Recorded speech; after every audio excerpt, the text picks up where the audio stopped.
রাতের অন্ধকারে সিপিএম এর পতাকা ছেঁড়াকে কেন্দ্র করে পুনরায় পতাকা টাঙালেন প্রার্থী। পূর্ব মেদিনীপুর জেলার নন্দীগ্রামে রাতের অন্ধকারে সিপিএম এর পতাকা ছেঁড়াকে কেন্দ্র করে ব্যাপক চাঞ্চল্য এলাকায়। সূত্রে জানা গিয়েছে, দেবীপুর এলাকায় খুলে ফেলে দেওয়া হচ্ছে সিপিএম এর পতাকা। রবিবার ভোট প্রচারে গিয়ে দলের খুলে ফেলে দেওয়া সব পতাকা কর্মীদের সঙ্গে নিয়ে ফের টাঙিয়ে দিলেন তমলুকের বাম প্রার্থী সায়ন ব্যানার্জি।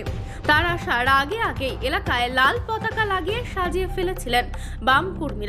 সেসব পতাকাই রাতের অন্ধকারে ছেঁড়া হচ্ছে, খুলে ফেলে দেওয়া হচ্ছে বলে অভিযোগ করে সিপিএম। এই ঘটনায় পুনরায় পতাকা টাঙিয়েছেন কর্মীরা।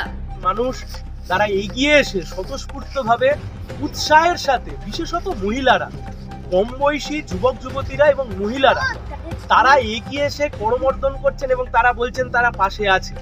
আসলে বিজেপি আর তৃণমূল এক দলে থেকে চুরি করবো আর আরেক দলে গিয়ে পিঠ বাঁচাবো, আর আরেক দলে থেকে বলবো যে চোরেদেরকে জেলে পুরবো, তারপর চোরেরা বাইরে ঘুরে বেড়াবে। এই গোটা বাংলার মানুষ আমরা রয়েছি। মানুষ বলছেন লোকসভা ভোটের প্রার্থী সিপিআইএম প্রার্থী ছাড়া অন্য কোনো প্রার্থী, অন্য কেউ মানুষের দুয়ার অব্দি পৌঁছতে পারছে না। গাড়ি থেকে হাত নাড়াচ্ছে, হাত নাড়িয়ে চলে যাচ্ছে।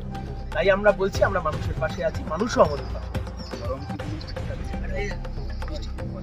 যারা 365 দিন গরমে রোদে কাজ করে তাদের কাছে গরম কোনো ফ্যাক্টর নয়, কিন্তু যারা গরম কোনোদিন সহ্য করেননি তাদের কাছে এই গরম ফ্যাক্টর।